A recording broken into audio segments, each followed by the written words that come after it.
tamilcinemanew.in. குழந்தையை பெற்றெடுத்த பெண் காவலர் மருத்துவ விளிம்பில் இருந்த நிலையில் திடீரென்று தூக்கிட்டு தற்கொலை செய்து கொண்டார். ஸ்ரீவல்லிபுத்தூரை சேர்ந்த வைரமுத்து, வயது 31.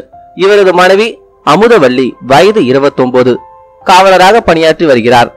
இவருக்கு கடந்த 2016ஆம் ஆண்டு திருமணமான நிலையில் கடந்த 8 மாதங்களுக்கு முன்னர் அமுதவள்ளிக்கு தாய் வீட்டில் ஆண் குழந்தை பிறந்தது. பிரசவத்துக்கு பின்னர் அமுதவள்ளி வயிற்று வலி மற்றும் உடல்நலவு காரணமாக அவதிப்பட்டு வந்துள்ளார். இதன் காரணமாக அவர் மருத்துவ விடுமில் இருந்து வந்தார். இந்த சூழ்நிலையில் அவர் தனது வீட்டில் தூக்கிட்டு தற்கொலை செய்து கொண்டார். இதை குறித்து போலீசார் தீவிர விசாரணை நடத்தி வருகின்றனர். மேலும் இதுபோல செய்திகளை உடனுக்குடன் தெரிந்து கொள்ள நமது தமிழ் சினிமா சேனலை சப்ஸ்கிரைப் பண்ணுங்க.